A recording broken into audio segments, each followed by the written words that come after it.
ദൈവഭക്തയായ സ്ത്രീ. 1 തിമോഥെയോസ് 2:10 ദൈവഭക്തിയെ സ്വീകരിക്കുന്ന സ്ത്രീകൾക്ക് ഉചിതമാകും വണ്ണം സൽപ്രവൃത്തികളെ കൊണ്ടത്രേ അലങ്കരിക്കേണ്ടത്. ഒരു സ്ത്രീയുടെ സൗന്ദര്യം അവളുടെ വേഷത്തിലും ആഭരണത്തിലുമല്ല, അവളുടെ ഹൃദയത്തിലെ ദൈവഭക്തിയിലാണ് എന്ന് പൗലോസ് അപ്പോസ്തലൻ പറയുന്നു. അതായത് ഭംഗിയല്ല, ഭക്തിയാണ് യഥാർത്ഥ അലങ്കാരം. ദൈവഭക്തയായ സ്ത്രീയുടെ അലങ്കാരം ലജ്ജാശീലം, വിനയം, വിശ്വാസം, സേവാഭാവം എന്നിവയാണ്. ദൈവത്തെ ആദരിക്കുന്ന, ദൈവ ഇഷ്ടം ചെയ്യുന്ന ഒരാളാണ് ദൈവഭക്തിയുള്ള സ്ത്രീ.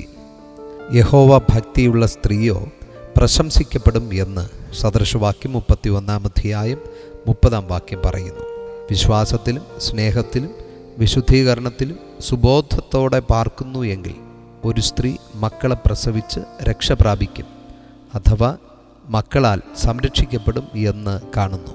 പ്രിയമുള്ളവരെ, ദൈവഭക്തിയുള്ള സ്ത്രീയുടെ മാതൃസ്നേഹത്തിലും പ്രാർത്ഥനയിലും സഭയുടെ വളർച്ചയും രക്ഷയും അടങ്ങിയിരിക്കുന്നു. ഒരു ദൈവഭക്തയായ അമ്മയുടെ കണ്ണുനീർ തലമുറകളെ രക്ഷിക്കുന്നു.